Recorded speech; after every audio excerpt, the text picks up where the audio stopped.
एक होती है चातकी भक्ति, जैसे चातक स्वाति नक्षत्र की बूंद से प्रेम करता है और किसी जल को वह स्वीकार नहीं करता, चाहे वो गंगा जल ही क्यों ना हो।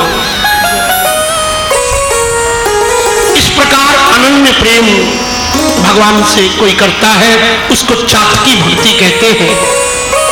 और देवता चितना धरिए, हनुमत से ही सर्व सुख करिए। बस मेरे तो गिरधर गोपाल, दूसरों ना कोई, एक के प्रति। एक होती है चकवा भक्ति, जैसे चकवा और चकवी एक दूसरे के वियोग में सारी रात रोते रहते हैं, तड़पते रहते हैं। ऐसे ही कुछ लोगों को आंसू आते हैं, भावावेश आ जाता है, उनके भीतर रोने लग जाते हैं। भगवान का विरह सहन शक्ति के बाहर हो जाता है। कुछ चकोरी भक्ति करते हैं, जैसे चांद को चकोर निहारता है, लेकिन उसका ध्यान चकोरी की तरफ भी होता है। इसी प्रकार कुछ लोग संसारी होते हैं, लेकिन परमात्मा में भी निष्ठा रखते हैं। चौथी होती है सारसी भक्ति, जैसे सारस और सारसी का जोड़ा होता है। जैसे महाराज दशरथ राम का वियोग नहीं सहन कर सके, प्राण त्याग दिए। ऐसा अथाह प्रेम कुछ लोगों को भगवान से हो जाता है। मीराबाई को बचपन से लगी थी लगन। कहते हैं एक बच्चा लकड़ियां जलाने की कोशिश कर रहा था, तो जल नहीं रही थी लकड़ियां, तो उसकी मां ने कहा बेटा पहले छोटी छोटी लगा, छोटी छोटी लकड़ियों में आग जल्दी लगती है।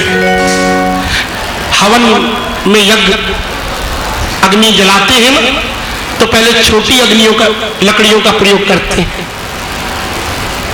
कुम्हार भी कच्ची मिट्टी को पकाता है, जैसा आकार देना चाहता है वैसा आकार हो जाता है। फिर मिट्टी अगर पक जाए फिर मुड़ना मुश्किल है। कच्ची टहनी को जैसे मोड़ लो, वो पेड़ बनने के बाद फिर नहीं मुड़ती। ऐसे बच्चों पर बहुत शीघ्र प्रभाव पड़ता है। बचपन में ही मीरा को एक संत मिले थे, जो एक मूर्ति दे गए थे और कह गए थे कि इनको अपने प्राणों से भी अधिक प्रेम करना, रोज इनकी पूजा करना, यही तेरे सर्वस्व है। एक दिन हंसी खेल में ही बात हुई थी, किसी सखी का ब्याह हो रहा था, तो मीरा ने भोलेपन में पूछ लिया मां से कि क्या मेरा भी दूल्हा आएगा? मेरा दूल्हा कौन है मां? मां ने मीरा को बहकाने के लिए कह दिया, यही कन्हैया जिसकी तू पूजा करती है, यही तेरा दूल्हा है। लेकिन मीरा ने तो सच मान लिया। वास्तव में जिस दिन मीरा का विवाह हुआ तो यज्ञ मंडप में जैसे ही मीरा बैठी तो उसने अपने ठाकुर को भी बिठा लिया अपने बामांग में, अपने साथ में। और जब भोजराज जी उसके पति दुल्हा बनकर के आए तो मीरा ने साथ में ठाकुर के साथ भी गोदी में लेकर के फेरे ले लिए।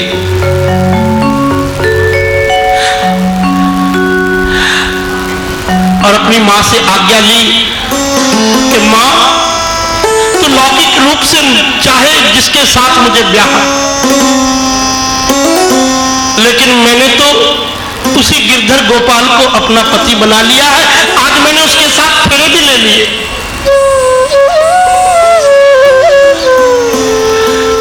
मां कहती है ठीक है बेटी, जैसे तेरी मर्जी। माई मैंने सपने बरो गोपाल, मैंने गोपाल को बर लिया है, अपना पति बना लिया है। मीरा के जितने भजन हैं वो उसकी जिंदगी में घटी हुई घटनाओं से जुड़े हुए हैं। एक भजन है, देरी माई अब मोको गिरधर लाल, ना चाहूं वस्त्र आभूषण, ना मोती ना लाल। ये मीराबाई का उस समय का भजन है डोली चलने लगी तो मां ने कहा, बेटी तुझे क्या दहेज दूं? तो मीरा कहती है, मां मुझे ना वस्त्र चाहिए, ना आभूषण चाहिए, ना मुझे मोती लाल चाहिए। माई अब मोको दे दे गिरधर लाल। बस ये जो मेरे गिरधर गोपाल है इनको भी साथ ले जाने की आज्ञा दे दे। मेरे लिए यही सबसे बड़ा दहेज है, सबसे बड़ा धन है। और फिर ऐसा नहीं कि ऊपर की भक्ति थी, चाट की भक्ति थी। मेरे तो गिरधर गोपाल दूसरों ना कोई। राजस्थान में एक त्योहार आता है, उसमें गणगौरी की पूजा करते हैं। सुहागवती स्त्रियों के लिए होता है, वो कन्याएं भी करती हैं ताकि उनको भी अच्छा पति मिले। तो बहुत बड़ा त्योहार माना जाता है राजस्थान का। जैसे यहां करवा चौथ, ऐसे ही गणगौरी का व्रत, गणगौरी की पूजा। तो मीरा की सास ने कहा कि चल बहू गणगौरी की पूजा करने के लिए। तो मीरा कहती है, सुहाग की चिंता वो करे जिनको अपने सुहाग पे संदेह हो। मेरा सुहाग तो अजर अमर है, मुझे गणगौरी की पूजा करने की आवश्यकता नहीं। मां ऐसे वर को क्या करूं, जन्मे और मर जाए, बर बरियो मोरो सावलो, मेरा चुंडलो अमर हो जाए। मैंने तो उसको वर रखा है जो शाश्वत है, जो सनातन है, जिसके जीवन पर कोई संदेह नहीं है, जो अजर अमर है। मुझे गणगौरी का व्रत रखने की आवश्यकता नहीं है। सब स्त्रियां नाराज हो गई। ये मीरा की अंतस की पुकार थी, लेकिन समाज क्या समझे? समाज एकदम विरुद्ध हो गया, स्त्री विरुद्ध हो गई। सब कैसी बहू आई है, व्रत रखने को इनकार करती है, पूजा करने को इनकार करती है, गणगौरी की परंपरा को तोड़ रही है। लेकिन मीरा की अनन्य भक्ति थी, एक निष्ठ कि मेरे तो गिरधर गोपाल है, बस मैं किसी को जानती ही नहीं। शाम के प्रेम में ही भूखी रहती, प्यासी रहती, कितने कितने दिन तक समाधि में डूबी रहती।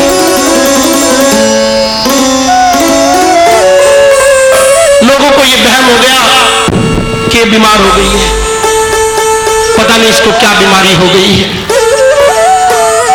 वैद्य को बुलाया गया, वैद्य सारी जांच करके गया, दवाई दे के गया, लेकिन मीरा हंसती है। अरे वैद्य जी, तुमको क्या पता मुझे क्या रोग लगा है, क्योंकि घायल की गति घायल जाने, किस विध घायल हुई, और जोहर की गति जोहर जाने, कई जन जोहर हुई। मीरा के तब पीर मिटे जब वैद्य सांवलिया हुई।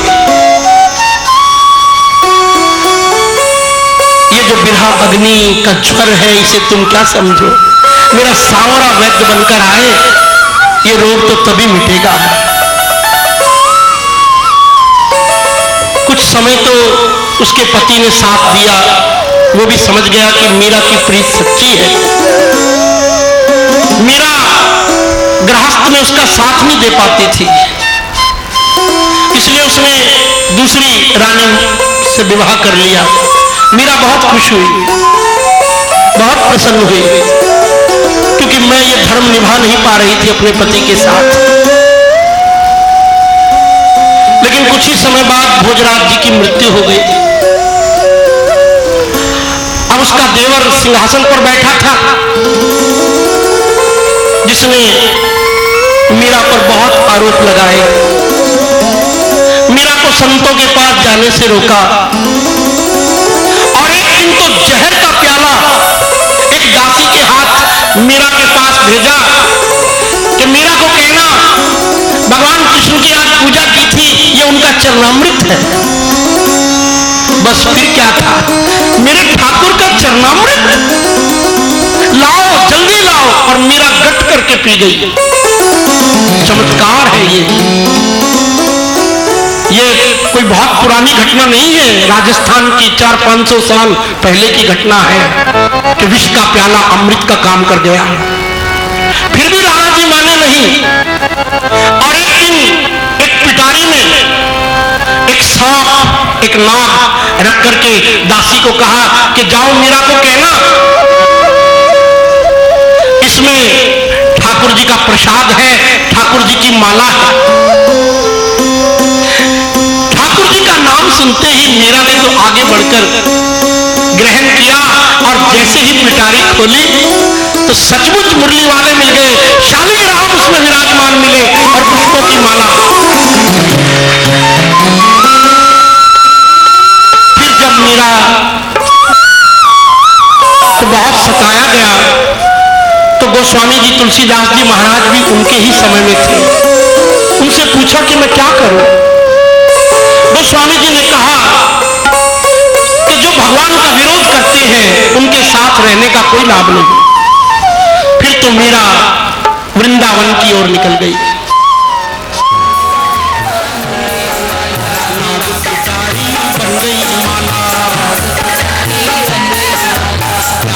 देखा मुरली वाला, नाग पिटारी बन गई माला, मुरली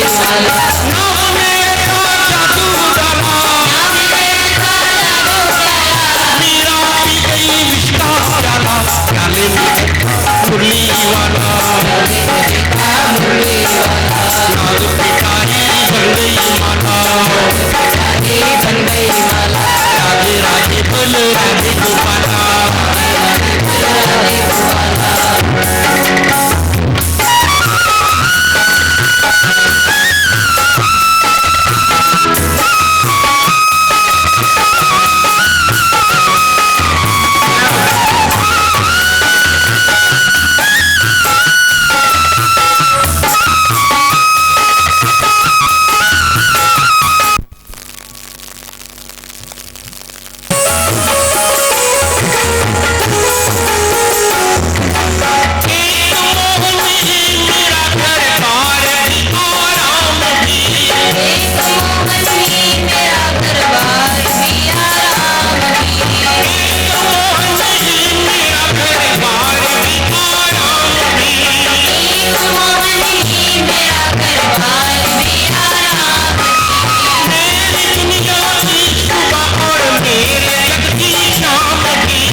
पुरुषोत्तम मास की कथा सुनी।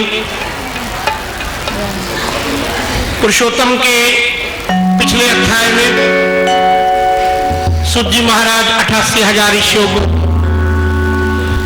भगवान नारायण देवर्षि नारद को ये कथा सुना रहे हैं कि धनवा राजा पिछले जन्म में सुदेव नाम का ब्राह्मण था। गौतमी उसकी पत्नी थी। बड़ा तप किया उन्होंने पुत्र पाने के लिए। भगवान की कृपा से पुत्र मिला भी, परंतु 12 वर्ष की आयु में वह जल में डूबकर मर गया। उसका नाम उन्होंने सुखदेव रखा था। पुत्र के वियोग में, शोक में वे दोनों पति पत्नी इतने सुध-बुध खो बैठे थे कि उन्हें खाने पीने का भी कोई ख्याल नहीं था। 1 महीने तक बारिश होती रही, वर्षा होती रही,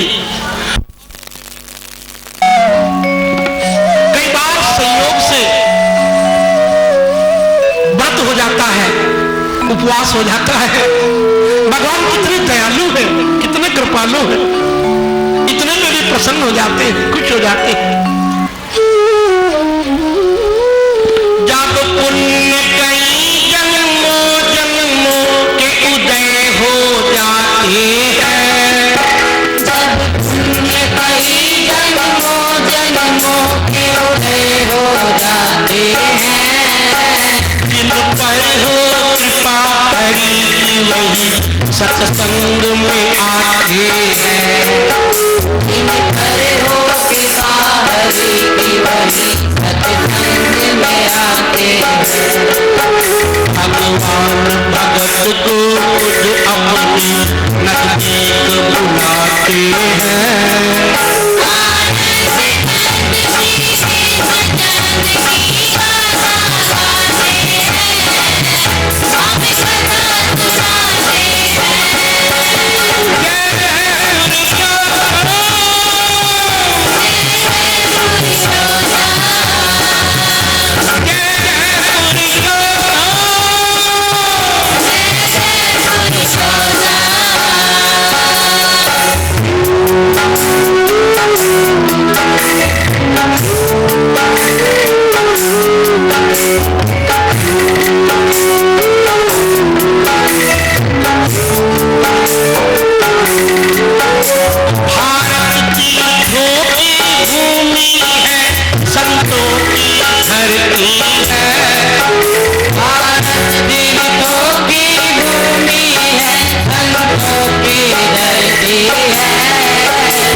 गंगा बहती है, सत्संग भी गंगा है भाई जो इसमें नहाते हैं।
सोया हुआ होता है और और भाग्य सोता है पाप कर्मों के ही कारण। उसका उपाय यही है, जैसे अकबर के दरबार में अकबर ने मंत्रियों से कहा ना कि मैंने एक लकीर खींच दी है, मैं उसी को बुद्धिमान समझूंगा जिसको बिना काटे छोटी करके दिखाओ। तो पहले तो सब असमंजस में पड़ गए कि बिना काटे कैसे छोटी करे, लेकिन एक बुद्धिमान मंत्री ने क्या किया कि उसके बराबर में एक बड़ी लकीर खींच दी, वो अपने आप छोटी हो गई। इसी प्रकार जब पाप कर्मों की संख्या बहुत दिखाई दे कि भाग्य सोया हुआ है, तो पुण्य की संख्या बढ़ा दो, पाप अपने आप ही छोटे हो जाएंगे। और जरा विचार करो, कितना ही बड़ा रुई का ढेर हो, उसे भस्म करने के लिए क्या उतनी ही बड़ी आग चाहिए? उसके लिए तो एक चिंगारी, जरा सी चिंगारी काफी।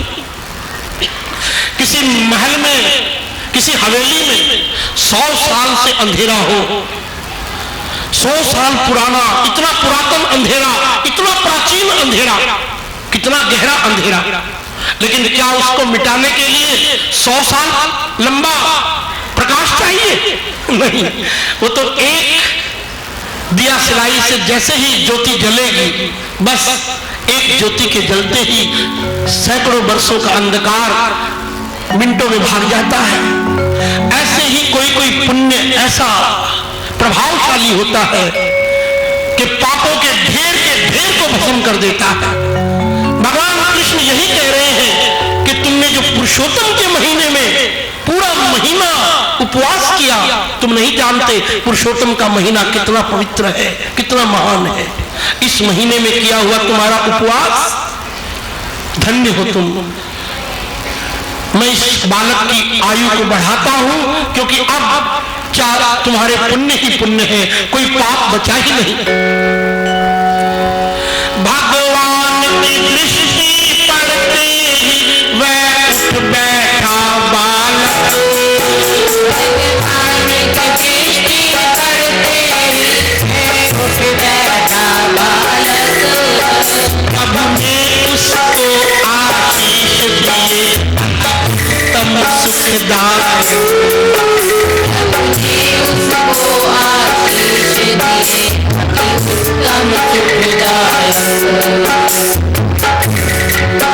दुख भरे दिवस अब बीत गए, घर में आनंद छाया। भरे दिवस अब बीत गए, घर में आनंद छाया। जीवन भक्ति के बल से नूतन जीवन पाया। जीवन भक्ति के बल से नूतन जीवन पाया। देवता पुष्प लेकर आए, उन पर बरसाते हैं।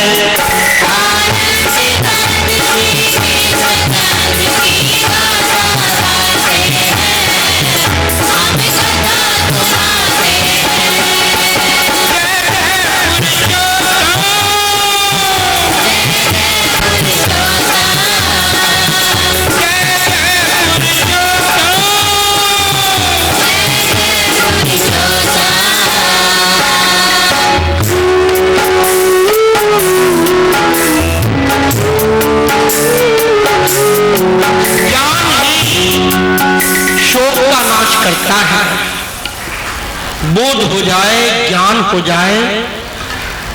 लेकिन कई बार बड़े बड़े ऋषियों को, मुनियों को, बुद्धिमान लोगों को भी मोह के कारण वह कुछ करते देखा है जो अज्ञानी करते हैं। कहते हैं विश्वामित्र का और वशिष्ठ जी का बड़ा द्वेष चलता था आपस में। ये द्वेष ऋषियों में भी चलता रहा है। वो मामला यह था कि विश्वामित्र थे क्षत्रिय, और क्षत्रिय मालूम है वो क्यों पैदा हुए थे क्षत्रिय के घर। उन्होंने ये सुना था कि राम जो है वो क्षत्रिय के घर पैदा होंगे, तो इसलिए उन्होंने सोचा कि मैं क्षत्रिय का कुल तो बहुत बड़ा होता है, उसके घर में राम आते हैं लेकिन भगवान ने यह दिखाया कि मैं ब्राह्मण क्षत्रिय का भेद नहीं करता, मैं तो शूद्रों के घर भी चला जाता हूं, निखात को मित्र बना लेता हूं, केवट को मित्र बना लेता हूं। ये तो बाद में विश्वामित्र जी को पता चला कि मैंने तो नाहक इतनी तपस्या की क्षत्रिय के घर जन्म लेने की। लेकिन जब क्षत्रिय हो गए तो फिर उन्होंने देखा कि ब्राह्मण की बड़ी प्रतिष्ठा है, ब्राह्मण के आगे तो क्षत्रिय भी नतमस्तक होता है, ये राम जी भी वशिष्ठ के आगे प्रणाम करते हैं। फिर उन्होंने ब्राह्मण होने की ठानी। लेकिन ब्राह्मणत्व के कुछ गुण होते हैं जिसमें होता है विनम्रता, क्षमा, धैर्य, सौहार्द। इन गुणों के कारण कोई ब्राह्मण होता है। तो बड़ी तपस्या की विश्वामित्र जी ने, सारी दुनिया उनको राज ऋषि से ब्रह्म ऋषि कहने लगी, लेकिन वशिष्ठ नहीं कहते थे, वो उनको राज ऋषि ही कहते थे। ये द्वेष चल रहा था और इसी द्वेष में कहते हैं विश्वामित्र जी ने वशिष्ठ के कई पुत्र मार डाले और उस दुख से दुखी होकर वशिष्ठ जी आत्महत्या करने के लिए नदी में छलांग लगाने के लिए नदी के तट पर पहुंचे। इतने बड़े ब्रह्म ज्ञानी होते हुए भी तो पहले तो नदी ने उनको, जैसे ही उन्होंने छलांग लगाई, नदी ने किनारे पे फेंक दिया कि मेरे सर, इतने बड़े ब्रह्म ज्ञानी की ब्रह्म हत्या का पाप लगेगा, कि नदी ने डुबो दिया। लेकिन वशिष्ठ जी फिर दोबारा प्रयत्न करने लगे, फिर दोबारा छलांग लगाने की कोशिश करने लगे। तो दूसरी बार नदी ही गायब हो गई, अंतर्ध्यान हो गई, पानी ही सूख गया। फिर वशिष्ठ जी ने सोचा चलो इस नदी में न सही कहीं और जाकर के प्राण देता हूं। तो नदी, वह गंगा मैया साक्षात नारी का रूप धारण करके उनके सामने आई और कहने लगी, हे वशिष्ठ जी, आप ब्रह्म ज्ञानी हैं, जरा विचार करो, मेरे प्रश्न का उत्तर दो। माना आपको पुत्र का बहुत शोक है, लेकिन ये बताएं कि शोक जो होता है वो मन में होता है, बुद्धि में होता है या आत्मा में होता है? वशिष्ठ जी ने कहा शोक मन में होता है, आत्मा में नहीं। फिर आप जैसे ब्रह्मज्ञानी तो मन के पार हैं, उनके लिए मन क्या है? वे तो आत्मानंद में रमण करते हैं, फिर आप क्यों अज्ञानियों जैसा आचरण करते हैं? कहते हैं गंगा मैया के इन बोधमय वचनों से वशिष्ठ जी को बोध हुआ और उन्हें अपनी भूल का पश्चाताप हुआ। तो इस प्रकार कहने का अभिप्राय ये, पुत्र शोक सहन करना बहुत कठिन होता है। संयोग की बात है कि इन दोनों की भगवान ने सुन ली और उनका बालक फिर से उठ के खड़ा हो गया, जिसका नाम सुखदेव था। लेकिन भगवान को जाने से पहले एक सवाल किया सुखदेव ब्राह्मण ने कि प्रभु, उस दिन तो आप कह रहे थे कि तेरे 7 जन्म में भी कोई संतान नहीं है, और आज ये क्या कर दिया? ब्राह्मण बोला तब करके प्रभु, जब मैंने बुलाया था। बोला तब करके प्रभु, मैंने बुलाया था। 7 जन्म तक पुत्र नहीं तुमने बतलाया था। 7 जन्म तक पुत्र नहीं तुमने बतलाया था। क्या कारण है तुमने अपने वचनों को बदल दिया? कारण है तुमने अपने वचनों को बदल दिया। हम हैं आभारी, तुमने हमारा जीवन सफल किया। हम हैं आभारी, तुमने हमारा जीवन सफल किया। अब पुरुषोत्तम की महिमा प्रभु उनको समझाते हैं।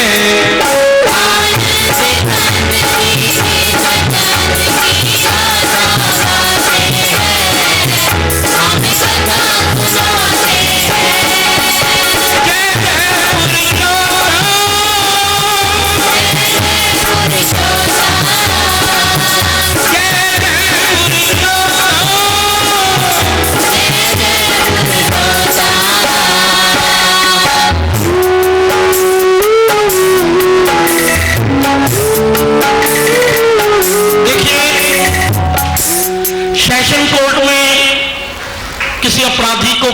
की सजा हो जाती है। फिर वो अपील करता है हाई कोर्ट में, तब उस पर मोहर लग जाती है पक्की। उसका अपराध अगर बहुत ही संगीन है, सुप्रीम कोर्ट भी मोहर लगा देता है। लेकिन फिर भी एक व्यक्ति के पास ये राइट रखा गया है कि वो चाहे तो अपनी मर्जी से उसको माफी दे सकता है, उसकी सजा को बदल भी सकता है, या बरकरार रख सकता है, या पूरी माफ कर सकता है, या आजीवन कारावास में बदल सकता है, और वो है राष्ट्रपति। ऐसे ही उस दिन भी मैंने कहा कि भिन्न भिन्न देवताओं के पास भिन्न भिन्न शक्तियां हैं, लेकिन वे अल्प शक्तियां हैं। लेकिन प्रभु जो है वो समर्थ है।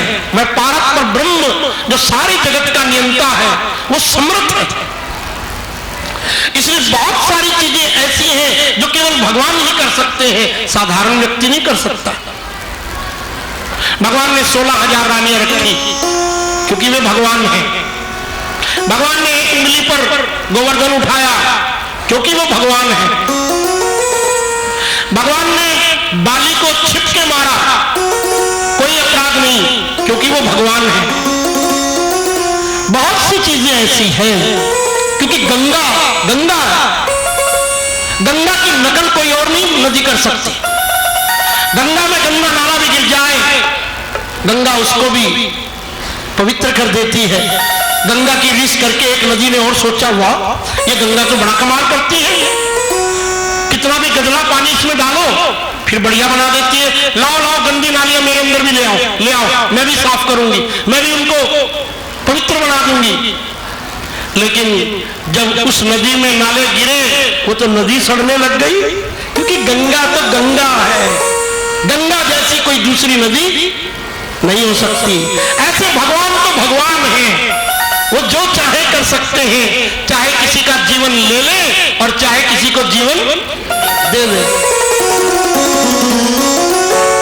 ब्राह्मण बोला तप करके प्रभु जब मैंने बुलाया था, ब्राह्मण बोला तप करके प्रभु जब मैंने बुलाया था। है 7 जन्म तक पुत्र नहीं तुमने बतलाया था। 7 जन्म तक पुत्र नहीं तुमने बतलाया था। क्या कारण है तुमने अपने वचनों को बदल दिया? क्या कारण है तुमने अपने वचनों को बदल दिया? हम हैं आभारी तुमने हमारा जीवन सफल किया। हम हैं आभारी तुमने हमारा जीवन सफल किया। अब पुरुषोत्तम की महिमा प्रभु उनको समझाते हैं।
पुरुषोत्तम मास में किए गए पुण्यों को तोला था।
इस तरह कृष्ण उस ब्राह्मण के संशय को मिटाते हैं।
कोई कह रहा था कि हम ये ठाकुर जी की जो फूलों की सेवा होती है इसका कितना खर्चा आता है।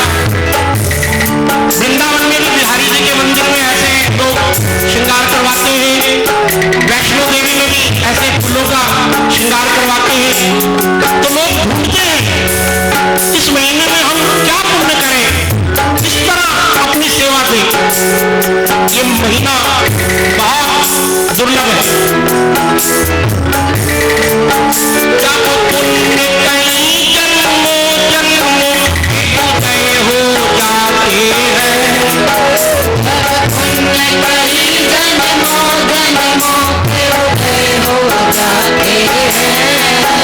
जिन पर हो कृपा हरि की वही सत्संग में आते हैं, जिन पर हो कृपा हरि की वही सत्संग में आते हैं।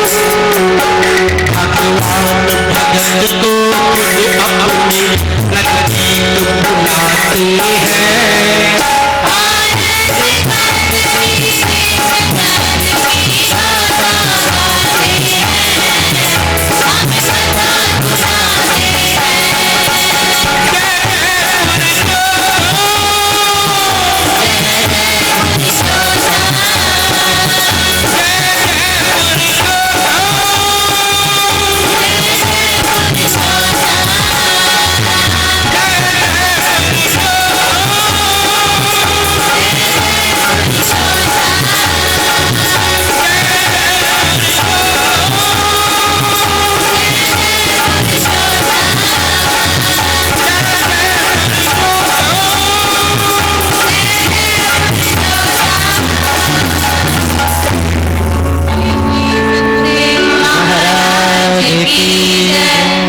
निश्चित ही ठाकुर प्रसन्न होता है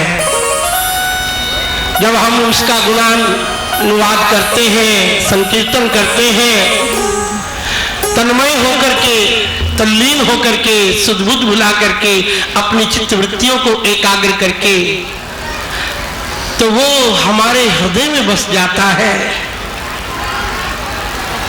बड़े पुण्यों के प्रताप से, बड़ी तपस्याओं के प्रताप से नंद बाबा के घर आए थे वो, लेकिन वो सांवरा सलोना, कोटि कोटि कामदेवों की भी छवि को लज्जित करने वाला, इतना कमनीय, इतना चंचल, इतना भोला और इतना प्यारा है कि नंद बाबा तो हर समय बस उसकी ओर निहारते रहते हैं।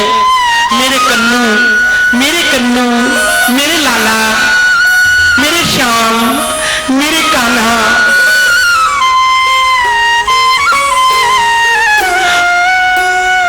एक दिन सुबह सुबह मैया अपनी गोदी में बिठाकर लाला को कलेवा करा रही है, नाश्ता करा रही है, माखन रोटी उसके मुख में डालती है। कान्हा खाते नहीं है, उनको सामने बाल मंडली दिखाई दे रही है जो दीवार से कूद कूद कर कान्हा को बुला रही है, आजा आजा। कन्हैया का ध्यान उधर ही है, मैया पकड़ के बैठी हुई है। क्योंकि अब नहीं खाएगा तो फिर बस सारा दिन तो इसका पता ही नहीं होता कहां रहता है। लेकिन 2-4 गिलास खा करके किसी प्रकार से मैया की गोद से उठकर वो तो भागा।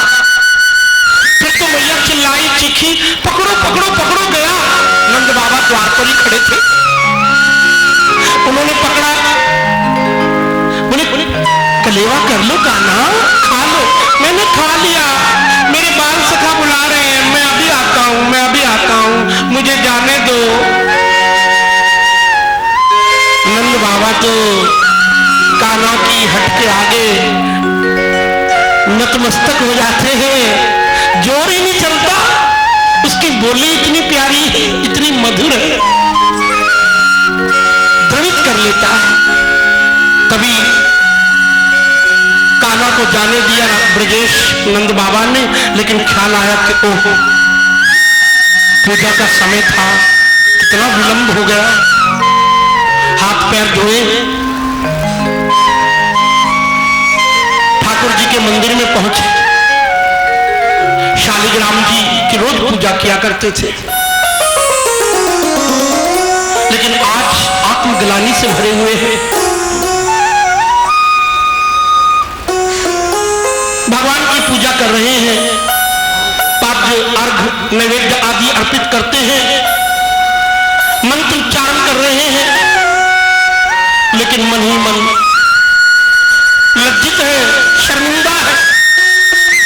कहते हैं ठाकुर, एक वो समय था जब मैं कितनी तन्मयता से तुम्हारी पूजा करता था, मेरा मन लगता था पूजा में, भक्ति में, भाव विभोर होकर, तन्मय होकर मैं आपकी पूजा करता था। लेकिन हे सर्वशक्तिमान प्रभु, मैं सत्य कहता हूं, जब से पुत्र आया है, जब से पुत्र का जन्म हुआ है घर में, मैं उसके मोह में बहुत फंस गया हूं। मेरा मन बहुत अनुरक्त हो गया है उसमें। मैं क्या करूं, मेरी कुछ समझ में नहीं आता। आंखें खोलता हूं तो नेत्रों में वही, कानों में उसी की ध्वनि सुनाई पड़ती है। मेरे प्राणों में, मेरे मन में, मेरी बुद्धि में बस वही सुकुमार छाया रहता है। हाथों से मैं आपकी पूजा कर रहा हूं, फूल मेरे हाथों में होते हैं, आपके चरणों में चढ़ा रहा हूं, लेकिन मेरा मन कहीं और होता है। जीवा मंत्रोच्चारण करती है, सहस्र शीर्षा पुरकहा सहस्राक्षः सहस्रपात, लेकिन वाणी के साथ मन नहीं होता। मन उसी सांवरे को, उसी सलोने को देख रहा होता है, उसी के प्रेम में डूबा हुआ होता है। हे दीन दयालु, हे करुणा के सिंधु, मेरे अपराध को क्षमा करना। इतने में कन्हैया खेल खाल के वापिस आ गए। जानते थे कि बाबा मंदिर की ओर गए थे, मंदिर में होंगे। अब मैया ने देखा ये मंदिर की ओर जा रहा है, कहीं कुछ उत्पात ना करे, मैया भी पीछे पीछे आ गई।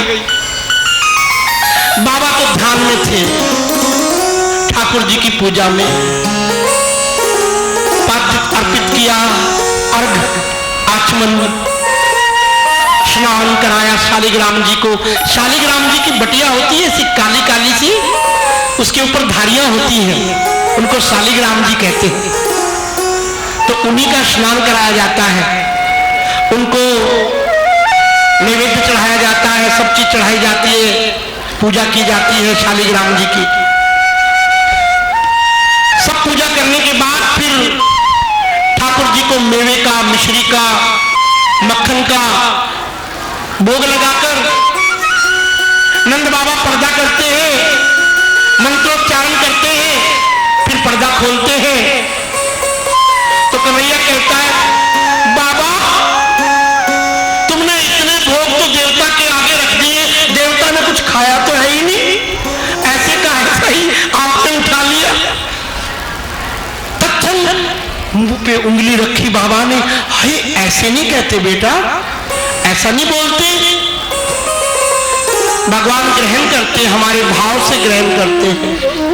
फिर नंद बाबा तो स्तुति करने लगे, हे प्रभु, हे सर्वशक्तिमान, ये बालक नादान है, क्या बोल गया है, बच्चा है, क्षमा करना। हे दीन दयालु, आप बख्शनहार हो, हम भूलनहार हैं। बाबा तो आंखें बंद करके स्तुति कर रहे थे, इतने में कान्हा आगे बढ़ा और वो शालग राम जी उठा के और अपने मुंह में रख लिए। थोड़ी देर के बाद बाबा ने परिक्रमा की, परिक्रमा करने के बाद आंखें खोली तो बोले, चिल्लाए, ब्रिजरानी, मेरे इष्ट देव कहां गए? और कन्हैया का मुंह ऐसे यहां से मोटा ऐसे हो रहा है, पहले तो इधर ढूंढा उधर ढूंढा, कहां गए मेरे ठाकुर, कहां गए मेरे शालिग्राम, मेरे इष्ट देव? नंदरानी जानती थी जरूर कुछ उपद्रव इसी ने किया होगा।